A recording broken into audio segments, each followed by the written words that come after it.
Imagine walking into your go-to Starbucks only to find the doors locked forever. That's the shocking reality unfolding for thousands of customers as the iconic coffee giant grapples with a major shakeup. But here's where it gets controversial. Is this bold overhaul a necessary lifeline for the brand, or just a painful sacrifice of community hubs? Stick around to dive into the details and see what most people miss about the human side of corporate restructuring. From New York, the news is hitting hard. Starbucks is stepping up with significant action to revive its floundering operations, shuttering a substantial number of cafes and rolling out another wave of job cuts at its corporate headquarters.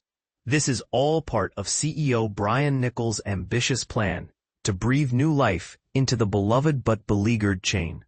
On Thursday, Niccol revealed that Starbucks will be closing hundreds of stores this very month. That's roughly 1% of its total footprint.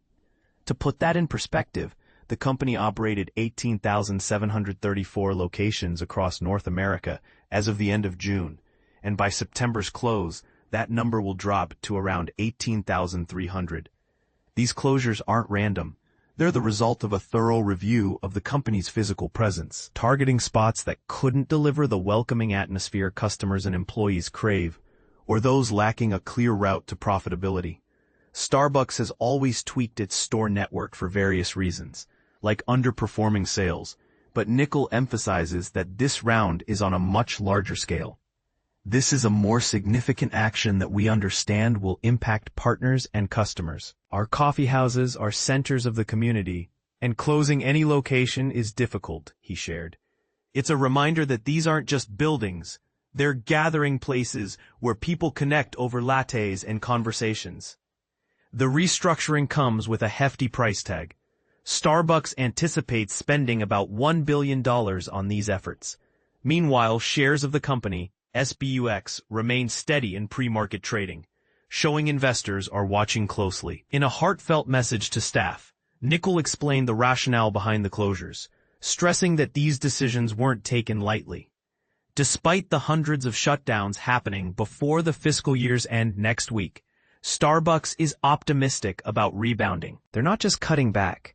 The company plans to refresh over 1,000 locations with a warmer, more inviting vibe. Think plushier seating, extra power outlets for charging devices, and softer color palettes to make you feel right at home. On top of the store changes, Starbucks disclosed an additional 900 corporate layoffs, building on the approximately 1,000 positions eliminated back in February.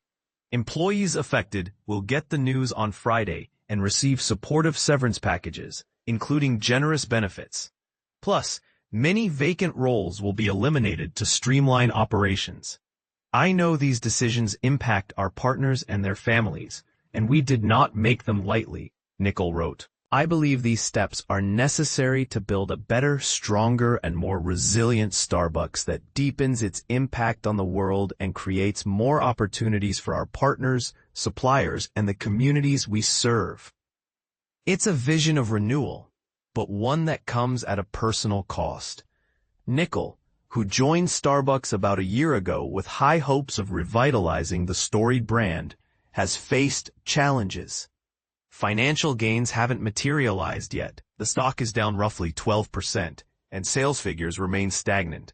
To adapt, he simplified the menu by trimming about 30% of options, while introducing trendy new additions like protein-infused toppings and refreshing coconut water drinks. Food offerings are also evolving, with fresh croissants and baked goods hitting the shelves. Beyond big remodels, smaller enhancements are popping up, such as reintroducing self-serve stations for milk and sugar to speed up your morning routine, and fun doodles on coffee cups for a personalized touch. The company even updated its name to Starbucks Coffee Company to highlight its core focus on great coffee. And this is the part most people miss. Not all changes have been smooth sailing. Some baristas have pushed back against new uniform policies, which even led to lawsuits, arguing they complicate daily work. Plus, certain innovative drinks are adding stress during busy rushes because they're overly complex to prepare quickly. It's a classic case of innovation clashing with practicality on the front lines. But here's where it gets controversial. Critics argue that these layoffs and closures prioritize profits over people, potentially eroding the brand's community-oriented image. Is Niccol's strategy a smart pivot, or is it alienating the very employees who make Starbucks special? What do you think? Should companies like this prioritize shareholder returns or protect jobs and local spots? Share your thoughts in the comments. Do you agree with the direction or see a better path forward? This story has been updated with additional context.